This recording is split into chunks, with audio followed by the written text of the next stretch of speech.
자, 3-4의 교술관례 이해와 글쓰기 부분인데요.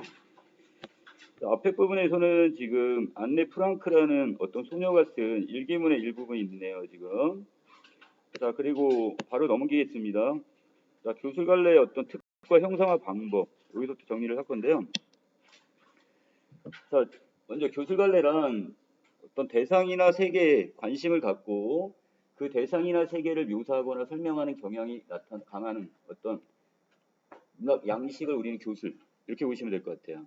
자, 그래서 교술에는 지금 우리가 그 고전 수필 같은 경우에 이 설이라는 단어가 나오거나 또는 여기 기, 그 다음에 이걸 뭐 수필이라고도 하는데, 자, 그래서 앞에 있는 여기 설하고 기는 옛날 고전 수필을 나타냅니다. 자, 거기에 비해서 저 아래 있는 부분에서는 저기 구체적으로 우리 현대 수필 이것도 연결을 할 거고요. 그래서 여기서는 지금 나오는 거는 뭐만 나와 있어? 상기란 작품은 뭐야, 상기니까 코끼리 상자에 자 기록할 기자 해가지고 기와 관련된 고전 수필이라 이렇게 보시면 되겠네요. 자, 본문 바로 들어갑니다. 자, 코끼리에 관한 어떤 이야기 또는 수필 이렇게 보시면 될 것 같은데, 자, 이건 코끼리를 본 경험을 통해서 자, 여기는 누가 박지원이란 작가가 지금 열하라는 곳에 이제 어떻게 그곳으로 이제 사신으로 이제 가게 된 사신의 일행으로 따라가게 되는데, 여기 중국이요. 이제 그곳에서 본 이제 코끼리 있죠. 이제 코끼리를 보고 나서 이제 거기에 대해서 이제 써놓은 내용입니다. 그래서 대상을 어떻게 인식해야 하는 게에 대한 깨달음.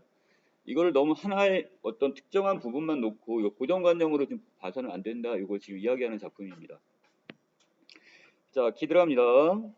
만일 진기하고 그다음에 괴이하고 자, 이상 야릇하고 그다음에 대단하고 어마어마한 것을 볼 요량이면 그럴 생각이면 먼저 선문문 안으로 가서 코끼리의 우리 코끼리가 이렇게 갇혀 있는 그 우리를 보래요. 구경하면 될 것이다. 내가 연경에서 연경 북경 베이징이죠 지금의. 자, 그래서 이 연경에서 본 코끼리는 16마리였는데 이때는 모두 쇠사슬에 발이 묶여 움직이는 모양을 보지는 못했대요. 이때 자, 코끼리를 본 게 두 번 있었어. 자, 16마리들은 다 지금 쇠사슬에 묶여 있었기 때문에 움직이지 않고 있었고요. 자, 그런데 지금 열화 행궁의 서쪽에 있는 이 코끼리 두 마리는 자, 이것은 어떻게 지금 쇠사슬에 묶여 있지 않나 봐. 온몸을 꿈틀거리며 가는 것이 마치 자, 비바람이 지나가는 듯 했다 그랬으니까 자, 여기 뭐뭐 하는 듯 비유적 표현이 상당히 많이 쓰였습니다. 자, 그래서 여기 뭐뭐 하는 듯 이걸 직위법 이렇게 보시면 되겠죠. 자, 그만큼 코끼리가 어때? 거대한 몸집에 자, 이게 지나가는 그 비바람이 지는 거지 거대하고 지금 세찬 기운을 느꼈다 이런 얘기입니다. 그 코끼리로부터 자, 예전에 자, 자기의 과거의 경험을 떠올리네요. 자, 조선에 있을 때 동해 바닷가를 새벽에 지나가다가 파도 위에 말처럼 서 있는 물체를 본 적이 있어요. 자, 무수히 많기도 하고 모두 집채만큼 크기도 하여 물고기인지 짐승인지 통 알 수가 없었대요. 자, 뭔지는 구체적으로 여기 밝히지는 않았어요. 자, 이게 지금 뭐 바다 고래인지 또는 어떤 바다 표범인지 이런 건 모르겠는데, 자, 여기서 파도 위에서 말처럼 서 있는 물체를 본 적이 있다고 얘기합니다. 자, 무수히 많기도 하고 모두 집채만큼 굉장히 컸나 봐요. 또 물고기인지 짐승인지 통 알 수가 없었다고 그래서 자, 해가 뜨기를 기다렸다 자세히 보려고 했지만 해가 떠오르기도 전에 모두 바닷속으로 숨어버렸대요. 바다에 사는 어떤 생물인 것 같긴 하죠. 자, 그래서 바닷속으로 였고 지금 10걸음 아주 가까운 거리에 코끼리를 보며 생각해 보건대 그때 동해 바다에서 보았던 것과 참으로 흡사했다 그랬으니까 그때 봤던 굉장한 자, 이런 어떤 모습이나 지금 코끼리가 이렇게 두 마리가 움직이는 모습이 상당히 비바람이 지나가는데 그렇게 어떻게 거대하고 세찼다 이렇게 얘기를 합니다. 자, 과거의 경험을 끌어냈고요. 자, 아래로 내려갑니다. 그 몸체를 생각해 보면 자, 여기는 서술 방법을 기억을 해 놓으셔야 되는데요. 제가 여기 좀 보라색으로 해가지고서 지금 꺾기가로 묶어놓은 게 있고 그 다음에 여기 코부터는 지금 파란색으로 다시 해놨죠. 자, 각각 다 묘사는 묘사입니다. 자, 그런데 뭐냐면 윗부분에서는 몸체, 코끼리의 몸체 외양을 묘사한 부분이라면 자, 여기 코부터는 지금 어떻게 코만 묘사를 한 부분이에요. 이렇게 구분을 해놓을 필요가 있어요. 묘사라는 게 뭐야? 어떤 대상을 그림을 그리듯이 표현하는 것을 우리 묘사라고 했었죠. 자, 그럼 갑니다. 그 몸체를 생각해 보면 소의 몸뚱이에 나귀의 꼬리에 그다음에 낙타의 무릎에 호랑이의 발, 짧은 털, 그다음 회색 빛깔 자, 어진 모습. 자, 여기서 서술자는 지금 여기서 누가 이 코끼리의 모습이 어질다고 표현하는데 또 슬픈 소리를 가졌다. 귀는 구름을 들이온 듯하고 그렇게 큽니다. 자, 눈은 초승달 같고 두 개의 어금니 크기는 두 아름이나 되고 자, 키는 한 장이나 남짓 되었다 그랬으니까 자, 겉모습을 이렇게 묘사를 했습니다. 자, 그럼 코는 어떠냐? 코는 어금니보다 길어서 자벌레처럼 여기도 지기법이 보이네요. 구부렸다 폈다 하며 군뱅이처럼 구부러지기도 한다. 코끝은 누에의 끝부분처럼 생겼는데 거기에 족집게처럼 물건을 끼워서 둘둘 말아 입에 넣는다. 자, 이 코끼리 코에 대한 묘사가 나와 있습니다. 자, 됐나요, 여기까지? 자, 전으로 갑니다. 어떤 사람은 코를 불이라고 좀 착각하는 사람이 있고, 자, 이 사람은 뭔가 지금 엉뚱한 오해를 하는 사람이네. 또 다시 코끼리의 코를 찾는데 코가 이렇게 생겼을 거라고는 생각하지 못하기 때문에 그렇대요. 자, 또 어떤 사람은 코끼리의 다리가 5개라고 합니다. 4개의 다리에다가 지금 코가 기니까 이것까지 다리라고 좀 착각을 하는 거죠. 이것도 오해겠죠? 자, 어떤 사람은 또 코끼리의 눈이 쥐와 같다고 하지만 자, 이는 대개 자, 코와 어금니 사이에만 너무 관심을 집중하다 보니까 자, 결국 어떻게 해? 실제적으로 코를 지금 못 찾았다 이겁니다. 몸뚱이를 틀어 가장 작은 놈을 가지고 오기 때문에 자, 엉뚱한 오해가 생기는 것이다 이렇게 생각합니다. 자, 다른 사람이 봤을 때는 자, 뭐 코라는 것은 우리 몸에서 되게 작다고 생각을 하지 이렇게 클 거라고 생각을 안 한단 말이에요. 자, 여기 오류가 하나 나와 있네요. 자, 어떤 사물의 일부분만 보고 섣부르게 잘못 판단하는 걸 우리 뭐다? 성급한 일반화의 오류. 이렇게 얘기를 하죠. 자, 바로 여기 있는 요게 지금 시험에 나올 수 있다는 얘기입니다. 지금. 성급한 일반화의 오류. 그러니까 하나만 보고 그걸 판단을 하는 거죠. 현우가 오늘 지각했어. 아, 저 학생은 매일 지각하는 게으른 학생이군. 근데 오늘만 지금 특별하게 일이 있어서 모두 늦을 수 있는 거죠. 근데 이거를 뭐라고 생각하는 거야? 매번 저런 학생이야. 이런 식으로 판단하는 게 바로 성급한 일반화의 오류가 되는 겁니다. 됐나요? 자, 밑으로 갑니다. 대체로 자, 코끼리의 눈은 매우 가늘어서 마치 가난한 사람이 아양을 떨 때 자, 눈이 먼저 웃는 것처럼 보인대. 자, 사람들은 자, 어떻게 이 코끼리의 눈을 보면서 어떤 간사한 사람 있죠? 자, 이런 사람을 연상한대요. 자, 그런데 자, 여기 있는 필자는 다릅니다. 생각이. 그러나 그 어진 성품은 바로 이 눈에서 나온다 이렇게 얘기했습니다. 서로 대조가 되네요. 일반적인 사람들은 눈을 보면서 코끼리의 눈을 보면서 간사한 사람을 연상을 한다면 자, 외려 지금 필자는 뭐라고 얘기해요? 그 눈 자체에서 어진 성품이 나온다 이렇게 얘기를 합니다. 자, 광야 황제 때였는데 남해자에서 사나운 범 2마리가 있었대요. 자, 여기서 호랑이 2마리가 있었는데 자, 키운 지 오래되었는데도 길을 들이기가 어려웠나 봐요. 황제가 화가 나서 범을 코끼리 우리에다가 가두게 합니다. 그랬더니 코끼리가 너무 놀라가지고 코를 휘둘렀는데 호랑이 2마리가 다 어떻게 돼버렸어? 코끼리의 코에 맞아가지고 결국 직사를 해버렸네요. 됐어요? 자, 코끼리는 자기가 의도한 건 아니었잖아요. 얘는 외려 지금 누가 저기서 그 뒷부분에 보면 알겠지만 호랑이의 그 냄새가 싫어가지고 그게 두려워가지고 어떻게 했던 거야? 코를 휘둘렀던 건데 의도치 않게 그게 거기 호랑이가 맞아갖고 죽은 거야 지금. 자, 그래서 코끼리는 의도하지 않았는데 범을 죽인 셈이 된 것이다. 코끼리는 단지 범의 냄새를 싫어요. 코를 휘둘렀을 뿐인데 거기에 범이 잘못 맞았던 거예요. 자, 사람들은 세상의 사물 중에 터럭만 한 작은, 자, 터럭이라는 것은 털끝, 아주 작은 털끝을 얘기합니다. 작은 것이라도 하늘에서 그 근거를 찾는다. 자, 여기서부터 여러분들이 이제 하나씩, 자, 일반적으로 생각하는 사람들의 생각과, 그 다음에 누구의 생각, 여기 있는 필자의 생각. 자, 여기 하나하나씩 이제 반박을 하게 되는데요. 여러분 이걸 찾으셔야 돼요. 자, 첫 번째가 바로 뭐냐. 사람들은 지금 뭐라고 생각을 하는데, 이 세상의 모든 만물은 누가 만든다? 자, 하늘에서 만든다. 하느님께서 조물주가 만든다. 이렇게 지금 생각을 하고 있어요. 자, 그러나 하늘이 어찌 하나하나 이름을 다 지을 수 있단 말인가? 왜? 자, 형체라고 말한다면 지금 자, 하늘을 얘기하는 거야. 하늘을 가리키는 단어가 되게 많아요. 자, 첫 번째 하늘을 지금 형체로 말한다면 천이라고 하고, 자, 성정, 품성 이거로 생각한다면 건이라고 하고, 이것도 하늘 건자입니다. 자, 주재하는 것으로 말한다면, 자, 옥황상제. 이 세상 만물을 모든 걸 주관하는 사람이 바로 옥황상제잖아. 그래서 상제. 또 오묘한 작용으로 말하면 이걸 신, 귀신 신자를 썼네요. 그 이름도 다양하고 일컫는 것도 제각각이다.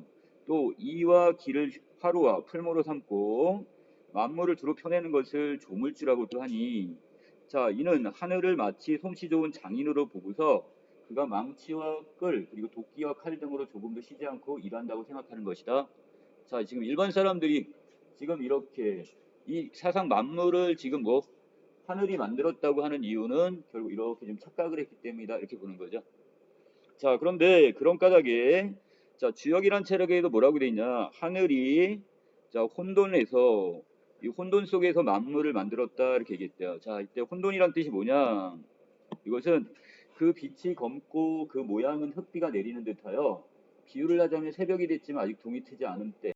자, 그럼 뭔가 제대로 보이겠어요, 안 보이겠어요, 사물들이? 안 보일 거예요. 자, 이때 사람이나 사물이 분별되지 않은 상태가 같아요. 나는 알지 못하겠다. 자, 이렇게 캄캄하고 흑비 자욱한 속에, 이런 혼돈 속에서 하늘이 과연 어떤 물건을 만들어냈을지, 이거는 정말 하나하나를 정확하게 뜻을 담아서 만들었다고 볼 수 있다, 없다? 없다, 이렇게 보는 거야, 지금. 자, 여기 비유를 했습니다. 자, 뭐 했다 비유를 했냐? 자, 국수집에서 보리를 갈면 작거나 크거나 가늘거나 그 다음에 굵거나 할 거 없이 뒤섞여 바닥에 쏟아지게 될 거예요. 무릇 이 맷돌의 작용이라는 것은, 자, 이것은 도는 것일 뿐, 가루가 가늘거나 굵거나 무슨 의도가 있겠나 그랬으니까 의도가 있다 없다? 아, 없다는 얘기야. 자, 의도 없이 우연히 만들어진 것이다, 이거. 자, 그렇다면 다시 위로 올라갈게요. 자, 여기서 이 국수집이라는 것은 결국 뭐는 거야? 하늘이라고 보시면 되겠죠? 자, 뭔가 하늘이 뭔가를 만들 때, 자, 여기서 이것을 보리를 가는다는 것은 다른 말로, 자, 이 밑에 보리를 갈아서, 자, 이거 가지고 지금 가루를 만든다고 했으면 이 가루라는 것들이 뭐가 되는 거야? 여러 가지 사물들이 되겠죠? 이 사물을 만들 때, 자, 이거 맷돌 자체는 도는 역할을 하지만 이런 의도가 있다고 그랬어, 없다고 그랬어? 이걸 담을 수 없다고 그랬어요. 하늘도 마찬가지죠. 모든 사물들을 만들면서 거기다가 다 의도를 담지는 않았다. 필자는 이렇게 생각을 합니다. 근데 일반 사람들은 아니라고 그러죠. 모든 걸 주관하는 게 바로 하나님이니까 하나님께서 이 모든 걸 만들었다고 생각을 한대요. 모든 의도를 담아서. 자, 그런데도 또 사람들은 뭐라고 또 이렇게 얘기를 하냐. 뿌리 있는 것에는 윗일을 주지 않는다라고 말했대요. 자, 이게 무슨 얘기냐. 하늘이 어떤 사물을 만들 때 나름의 의도를 반영한다고 다시 한번 또 이렇게 얘기를 하나요, 사람들은. 자, 이걸 우리는 뭐라 하냐, 한자성어로 각자 무치 이렇게 얘기합니다. 자, 각자는 뿔각자요. 뿔이 있는 자는 무치, 이가 있다 없다? 없다. 자, 각각 짐승들을 보면 어떤 짐승들은 뿔이 있어가지고요, 이 뿔로 해가지고 상대방을 공격하거나 자기를 보호한단 말이야. 또 어떤 저기는 날카로운 이빨로 짐승을 잡아먹거나 상대방을 이렇게 한단 말이야. 그러면 각각 자기들이 자기를 보호하기 위해 또 적을 공격하기 위해서 각자 어떤 특징적인 것, 장점들을 하나씩 갖고 있죠. 근데 이 두 가지를 같이 갖고 있지 않고 하나씩 뭔가를 갖고 태어난다고 보는 거야. 자, 그런데 여기에 대해서도 지금 뭐라고 생각해요? 필자는 또 반박을 합니다. 뭐라고? 마치 사물을 만들면서 빠뜨린 게 있는 듯 여기는 것이니 잘못된 생각이다. 자, 여기도 또 잘못된 생각이라고 얘기합니다. 자, 그러면서 그 아랫부분에서 이제 하나씩 묻고 답하는 형식. 자, 빨간색은 누가 얘기하는 것? 여기서는 이제 필자의 이제 생각이고, 글쓰니. 자, 필자가 묻고, 자, 뭐라고 묻습니까? 이빨을 주는 건 누군가? 이렇게 물어봤어. 자, 그랬더니, 자, 사람들, 자, 다른 일반 사람들은 거기에 대해서 사람들은 뭐라고 대답한대요? 일반인들은 그건 하늘이 준 거야, 이렇게 얘기를 한대요. 그럼 다시 하늘이 뭐 때문에 이빨을 주었을까? 이렇게 물으면 그것은 당연히 뭔가 쉽게 하려고 그런 거지. 자, 이렇게 대답을 해. 그러면 다시 내가 물어봅니다. 사물을 씹도록 한 것은 무엇 때문이냐 그랬더니 그게 하늘의 이치 아닌가? 이렇게 또 일반 사람들은 대답을 할 거예요. 자, 그러면서 이제 일반 사람들은 거기다 부연적으로 뭐라고 얘기하냐, 보충적으로 새나 짐승들은 손이 없기 때문에 불이나 주둥이를 가지고 구부려 땅에 대고 먹을 것을 구할 거고, 맞나요? 지금 손이 없으니까 할 수 없이 부리를 그냥 대고 이렇게 먹이를 구할 거 아니야. 자, 또 그러므로 땅에 여기 학과 같이 다리가 긴 새는 목을 길게 만들 수밖에 없는 것이다. 이게 이치라고 생각해요. 그래도 혹당에 닿지 않을까 염려하여 부리를 또 길게 만들었대요. 자, 이렇게 얘기를 했어. 만일 닭의 다리를 학의 다리처럼 길게 만들었다면 뜰학에서 굶어 죽었을 거야. 이해되시나요? 다리는 닭의 다리는 어때요? 짧죠? 근데 부리를 길게 만들어 버리면 어떻게 되게? 고기를 제대로 못 먹게 되겠네. 지금 이 모든 것들을 하늘의 이치고 그 다음에 여기는 만물이 바로 하늘의 의도가 반영된 것이다 이렇게 주장을 하고 있습니다. 누가? 일반인들은. 자, 거기에 대해서 나는 다시 크게 웃습니다. 그대들이 말하는 그 이치라는 것은 자, 이것은 어디에만 해당되는 거야? 자, 소나 말, 닭, 개. 자, 이런 경우만 그러니까 일반적인 것들 있죠? 우리가 알고 있는 주변에 있는 것들. 이런 경우에는 그래 해당될 수 있어. 하지만 하늘이 이빨을 내린 것이 반드시 구부려서 상어를 씹도록 한 것이라 생각해 보자. 그러면 지금 저 코끼리를 봐라. 자, 코끼리는 여기에 해당이 된다 안 된다? 안 된대요. 왜? 자, 코끼리는 쓸데없는 어금니를 주어 지금 땅으로 고개를 숙이면 어금니가 먼저 땅에 닿아요. 그럼 제대로 먹이를 얻을 수 있어요, 없어요? 없죠? 이런 모습은 오히려 씹는 것에 방해가 되는 게 아닌가? 이건 이치가 아니지 않나? 이렇게 반박을 할 거란 말이야, 필자는. 그럼 또 어떤 사람이 그건 코가 있기 때문이다 이렇게 얘기했어. 자, 이렇게 다시 또 사람들이 또 반박을 한단 말이야. 자, 그러면 거기 내가 이렇게 얘기해요. 아니, 긴 어금니를 주고서 코를 핑계 댈 거면 아니 차라리 어금니를 없애고 코를 짧게 하면 그게 훨씬 낫지 않냐? 그러니까 하나님의 의도가 지금 잘못된 거 아니냐 그렇게 되면 차라리 모두 상하도 짧게 하고 코도 짧게 해줬으면 그게 더 이치가 아니겠는가 이렇게 얘기를 난 또 자세 반박을 또 하는 거야 재반박을. 그러면 사람들은 거기에 대해서 어떻게 해요? 스며시 굴복이라고 간다니까 할 말이 없는 거야 지금. 자, 그렇다면 여기서 문답법을 통해 지금 드러내고자 하는 것은 모든 것들은 하나님의 의도에 따라 만들었다고는 하지만 그거에 대해서 필자는 아니라고 보는 거죠. 그리고 그것이 모든 걸 이치했다. 하늘의 이치라고 얘기하는데 자, 지금 개나 소 같은 경우는 거기에 해당될 수 있지만 코끼리는 그 예에 해당되지 않는다. 이겁니다, 지금. 그렇다면 결론적으로 뭐야? 모든 사물들을 하늘의 의도에 의해서 만든 것은 아니란 얘기죠. 됐나요?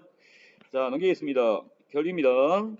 우리가 배운 것으로는 생각이 소, 말, 닭, 개에게 미칠 뿐 용이나 봉황, 그리고 거북이, 기린 같은 짐승들. 자, 이것들은 현실에 보기 어려운 것들이잖아요. 자, 앞에 있었던 이런 것들은 그래.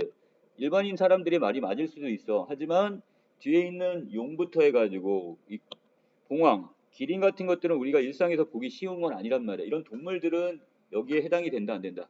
안 된다. 자, 코끼리가 범을 만나면 코로 지금 때려 죽이니 그 코야말로 천하무적일 거야. 자, 그러나 쥐를 만나면 지금 코를 둘 데가 없어 하늘을 우러러 멍하니 서 있을 뿐이다. 왜요? 지금 외려 그 거대한 코끼리가 쥐를 또 무서워한단 말이에요. 자, 그렇다고 쥐가 범보다 무서운 존재라 말할 수 있다 없다? 아니야. 자, 이건 그 이치에 맞지가 않는단 말이야. 그렇게 하면. 자, 그래서 대체적으로 코끼리는 오히려 눈에 보이는 것인데도 그 이치를 모르는 것이 자, 이와 같다. 이렇게 얘기를 합니다. 자, 하물며 천하의 사물이 코끼리보다 만배나 더 심한 것이래야 이렇게 있습니다. 자, 이 만배나 심하다는 뜻은 뭐냐? 자, 아랫부분에 있죠? 천하의 사물에는 우리가 모르는 것들이 무수히 많다. 모든 것들을 다 하늘의 이치로 설명할 수는 없다. 이런 얘기가 되겠네요. 자, 그 다음에 밑에 그리고 그러므로 성인이 주역을 지을 때, 자, 주역이란 책을 지을 때, 자, 거기 코끼리 상자를 취했다 하여 지은 것도 만물의 변화를 궁구하려는 까닭이 셨으리라 이렇게 얘기합니다. 왜? 자, 코끼리 상자가 들어간대요. 이걸 통해서 모든 만물의 사물들이 다 똑같은 건 아니고 각각 사물들의 뜻들을 따로따로 우리가 연구하고 거기에 대해서 탐색을 해야 된다 이런 얘기입니다. 자, 다시 가볼까요? 왼쪽에. 자, 먼저 자, 하물며 천하의 사물이 코끼리보다 만배나 더한 것이며랴 의미가 뭐냐? 이것은 자, 눈에 보이는 코끼리에 대해서도 우리 그 이치를 모르는 것이 있는데 천하 사물에는 우리가 알지 못하는 것이 얼마나 많겠는가? 자, 이렇게 이야기하면서 결국 천하 사물에는 우리가 알지 못하는 것이 무수히 많다. 자, 이걸 강조하는 부분입니다. 자, 그리고 아까 주역 이야기 있었죠? 자, 주역이란 책에 보면 이런 내용이 있어요. 주역에서 우주의 변화 이치를 설명하면서 자, 사상의 이 상자가 무슨 상자라고요? 그렇지. 자, 사상이 8개를 낳고 8개가 64개를 낳는 식으로 설명하는 부분이 있어요. 여기다 코끼리 상자를 넣은 이유가 그만큼 하늘의 이치, 이거를 밝힌다는 것은 어떻게 그만큼 우리가 쉽지 않다. 자, 무수히 여러 가지 자, 우리가 모르는 것들이 너무 많고, 그리고 또 더 나가서 자, 이 왼쪽 부분에 있죠? 자, 이걸 통해서 다양한 관점에서 저 사물의 만물에 대해 인식하고 탐구하려는 이런 자세가 필요하다, 이런 얘기예요. 그러니까 모든 것들을 하나의 틀에다 맞추려고 하면 된다, 안 된다? 안 된다는 뜻이에요. 그래서 자, 이 작품 전체적인 내용이 요약을 하면 한마디예요. 우리가 어떤 하나의 선입견이나 고정된 틀로서 사물을 거기다 꽤 맞추려고 하지 말고, 각각 사물들에는 다 다른 본질이 있을 수 있으니까 다양한 관점에서 사물을 바라보는 그런 눈을 갖자, 이런 내용입니다. 자, 아래로 내려갈게요. 자, 1번에 이 글에 드러난 작가의 경험과 정서를 파악해보라고 했는데, 작가가 어떤 경험을 바탕으로 이 글을 썼느냐 그랬으니까, 작가는 열화행궁, 자기가 지금 사신의 일행으로 지금 중국을 여행하고, 자, 거기서 뭘 봤다고 그랬어? 자, 코끼리 2마리를 봤죠? 자, 이거 본 경험을 바탕으로 이 글을 썼습니다. 자, 실제 경험이 바탕이 된 수필 맞네요, 그럼. 자, 가야와 나에 드러난 작가의 정서인데, 자, 코끼리 2마리를 보고 나서 뭐라고 했어? 굉장했다, 이렇게 얘기를 했던 부분. 자, 이것은 자, 예시단 봅니다. 자, 바로 이 코끼리의 움직임을 보고 놀라움과 그 다음에 경이로움을 느꼈다, 이렇게 보시면 되겠네요. 자, 남은 단 부분에서는 자기가 이걸 과거에 그 동해에서 봤던, 자, 조선 동해바닷가에서 봤던 경험을 떠올리고 있죠. 자, 그래서 이 코끼리의 모습이, 지금 내가 보고 있는 코끼리의 모습이 동해에서 보았던 것과 참으로 흡사하다, 유사하다, 이렇게 얘기함으로써, 자, 여기서 동해에서 파도 위에 말처럼 서 있는 물체를 보았던 것처럼 코끼리를 그렇게 자, 보고 기양, 뭔가 신기하다, 이걸 느끼고 있다, 이런 얘기입니다. 됐어요? 자, 2번에 가시면, 자, 자신의 경험을 통해서 성찰한 바가 무엇이냐인데, 당대 사람들은 하늘을 솜씨 좋은 장인으로 봐요. 자, 그래서 여기에 대해서 지금 작가는 뭐라고 그래요? 자, 아까 캄캄하고 흙비가 자욱한 속, 이걸 뭐라고 했었죠? 혼돈이라고 그랬죠? 자, 이 혼돈 속에서 만들었는데 하늘이 어떤 것을 어떻게 만들었는지 그걸 어떻게 알 수 있느냐? 자, 이렇게 반박을 했고요. 자, 그 다음에 하늘이 이빨을 준 것은 고개를 숙여 사물을 씹도록 했다, 이렇게 얘기했는데, 야, 그러면 그렇게 불편하게 만들지 말고, 자, 결국 어떻게 코끼리의 지금 상아를 없애고 코도 짧게 만드는 게 훨씬 더 하늘의 이치 아니겠어? 이렇게 얘기하면서 사람들이 말하는 이 하늘의 이치는 코끼리에게는 적용되지 않는다, 이렇게 얘기를 합니다. 자, 그 다음에 밑에 작가가 지금 성찰하는 것이 무엇이냐인데, 자, 상기가 창작되었을 때 당대 사회에서는 하늘의 이치를 절대화해서 인간의 행동 양식과 자연 현상 하나하나를 모두 하늘의 이치와 결부시켰대요. 자, 모든 것이 하늘의 이치로부터 비롯된 이에 작용하려 움직인다고 보았고요. 자, 이러한 관점에 따르면 예외적인 법칙이란 존재하지 않겠네요. 그렇죠? 박지원이 생각했던 거는 어떻게 보면 예외적인 게 돼버렸잖아, 지금. 자, 그래서 자, 여기 성찰한 거, 하늘의 이치를 절대하여 모든 것을 하늘의 이치와 결부시켜준, 자, 바로 요걸 지금 여기서 비판하고 있습니다. 어떤 면을, 자, 획일적인 사고, 모든 것을 하나에다 다 꽤 맞추려고 하는 이런 획일적인 사고 방식에 대해 지금 반성하고 있다, 이렇게 보시면 됩니다. 자, 작가의 성찰은 당대 지배적 통념에서 벗어나는 사고 방식을 보여준다는 점에서 의의가 있다. 기존의 것이라고 무조건 따른다는 이런 의식에서 벗어났단 말이에요, 지금. 자, 3번 넘어갑니다. 자, 여기에 지금 표현 방법 물어봤죠? 자, 그래서 자, 귀는 자, 한각 각각에 대해 뭐뭐 하는 듯, 자, 뭐뭐 같다. 자, 이런 표현들을 우리 뭐라고 그랬어요? 직유법이라고 그랬죠? 자, 그래서 여기서는 비유적 표현 직유법이 쓰였다는 거. 자, 직유까지 써드릴게요. 자, 그 다음에 효과는 코끼리의 어떤 외양과 코의 움직임을 감각적으로 어떻게 했다? 자, 묘사의 방법을 사용했다. 그림을 그리듯이 각각 묘사를 했다는 거. 자, 이번에 나갑니다. 자, 여기 뿌리 있는 것에는 윗니를 주지 않는다로 각자 묻히라는 한자성어가 있다고 그랬었고요.